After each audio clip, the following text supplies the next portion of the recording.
October 15, 1917. A chill hung heavy in the air. The Parisian suburb of Vincennes was still and silent. Dawn was breaking, but for one soul, it was the end of the night. Mata Hari, the exotic dancer who had captivated Europe, was about to face a firing squad. Accused of espionage, her fate was sealed. 12 soldiers stood ready, their rifles trained on the condemned woman. Mata Hari refused a blindfold. She looked directly at her executioners. Her gaze was unwavering. A priest offered his prayers, but she ignored him. She had one last request to wear her fur coat. The request was granted. A French officer gave the order. The rifles roared. Mata Hari crumpled to the ground. The shots echoed through the stillness, marking the end of a life shrouded in mystery and intrigue. The world mourned the loss of an icon. But the truth about Mata Hari, the woman behind the legend, remained elusive. Was she a dangerous double agent or a victim of wartime paranoia? Mata Hari's story began far from the glamour of Paris. Born Margaretha Zelle in 1876, she was a small-town girl from the Netherlands. Her childhood was marked by both privilege and hardship. Her father's business ventures fluctuated, leading to periods of affluence and near poverty. Young Margaretha yearned for escape. At 18, she answered a newspaper advertisement. It was a fateful decision. She married Rudolf MacLeod, a Dutch colonial army officer, seeking adventure and a new life. The marriage proved to be tumultuous. The couple moved to Java, where Margaretha's fascination with Eastern culture blossomed. She immersed herself in local dance and customs. Tragedy struck with the death of their young son. The couple returned to Europe, their marriage in shambles. Margaretha, now separated from her husband, was adrift. She reinvented herself. She shed her old life and adopted the persona of Mata Hari, an exotic Javanese dancer. Mata Hari's rise to fame was meteoric. She captivated audiences with her provocative dances and alluring stage presence. Her performances were a blend of Eastern mysticism and Western sensuality. She became an overnight sensation. Her name was on everyone's lips. High society clamored for her attention. From Paris to Berlin, she danced her way into the hearts of powerful men. Her beauty and charm were her weapons.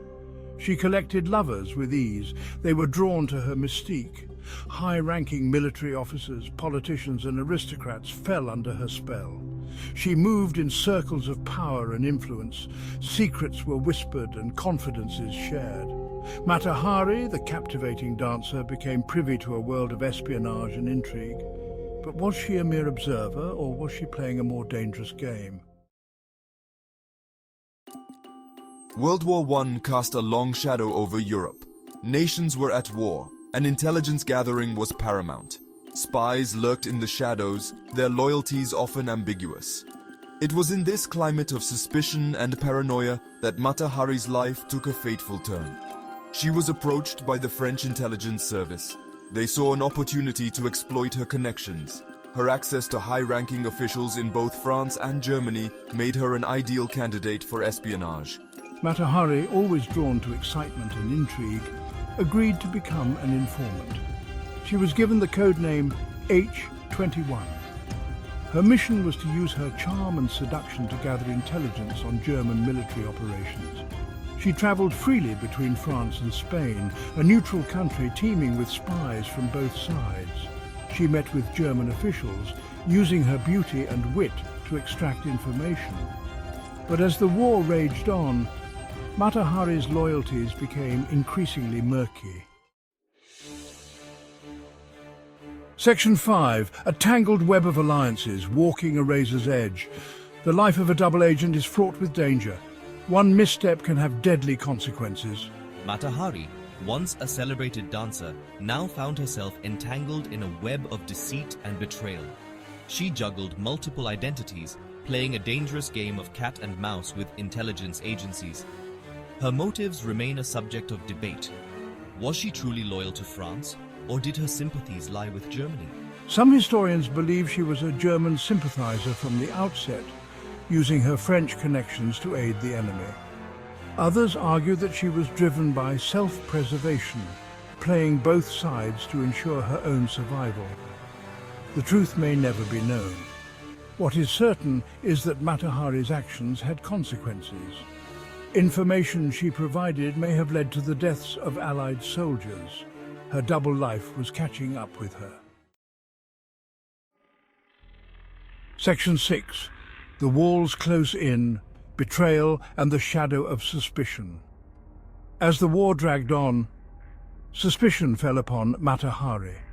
The French intelligence service, once eager to exploit her connections, now questioned her loyalty. Her frequent trips to Spain, her association with German officials, and her lavish lifestyle raised red flags. Whispers of her true allegiance spread through the intelligence community. Her movements were being tracked. Her communications were intercepted. The evidence against her, although circumstantial, was mounting. In January 1917, the French intercepted a coded message from German military intelligence in Berlin. The message referred to a German spy operating in France, codenamed H21. The description matched Mata Hari. The French, convinced they had their double agent, decided to act. Section 7. The trial of a femme fatale, espionage or scapegoat. On February 13, 1917, Mata Hari was arrested in her hotel room in Paris. She was charged with espionage and treason. The news of her arrest sent shockwaves through France and beyond. The trial was a media sensation. Newspapers around the world covered the story of the glamorous dancer accused of being a deadly spy. The prosecution presented their case. They painted her as a cunning and dangerous woman, motivated by greed and a lust for power. They presented intercepted messages, witness testimonies, and circumstantial evidence linking her to German intelligence. Mata Hari maintained her innocence throughout the trial. She claimed she was a courtesan, not a spy. She admitted to accepting money from the Germans, but insisted it was for her services as an entertainer and informant, not for espionage. She argued that she had used her connections to gather information for France, not against it. Section 8. Condemned by whispers, a guilty verdict and a death sentence, the trial was a spectacle. The courtroom was packed with journalists, curious onlookers and members of the public eager to catch a glimpse of the infamous Mata Hari. The evidence against her was largely circumstantial. The prosecution relied heavily on innuendo and her reputation as a seductive temptress. They argued that her lifestyle, her associations and her movements all pointed to her guilt. The defense argued that she was a scapegoat, a convenient target for a nation desperate for someone to blame for its wartime misfortunes. They claimed that the prosecution had failed to present any concrete evidence of her guilt. The jury, however, was unconvinced. After a brief deliberation, they returned with a guilty verdict. Mata Hari was sentenced to death. Section 9. Facing the firing squad, a final act of defiance. Mata Hari's execution was set for October 15th, 1917. In the days leading up to her death, she remained defiant. She wrote letters to her lawyer proclaiming her innocence and expressing her disdain for her accusers. She refused to wear a blindfold. She wanted to face her death with courage and dignity. She blew kisses to the firing squad. Some say she whispered, "I am ready." The shots rang out, cutting her life short at the age of 41. Mata Hari's body was never claimed. It was donated to the Museum of Anatomy in Paris, where it was put on display as a curiosity. Her remains were later lost, adding to the enigma surrounding her life and death. Section 10. The Enigma of Mata Hari, a legacy shrouded in mystery. Mata Hari's story continues to fascinate and intrigue more than a century after her death. Was she a dangerous double agent who betrayed her country? Or was she an innocent woman, a victim of wartime hysteria and a convenient scapegoat for a nation in turmoil? The evidence remains inconclusive. Her true motives may never be known. she remains an enigma, a symbol of seduction, betrayal, and the murky world of espionage. Mata Hari's story is a cautionary tale, a reminder of the human cost of war and the dangers of judging individuals based on perception rather than fact. Her life and death continue to spark debate and speculation, ensuring that the legend of Mata Hari, the exotic dancer who became one of the most infamous spies in history, will live on.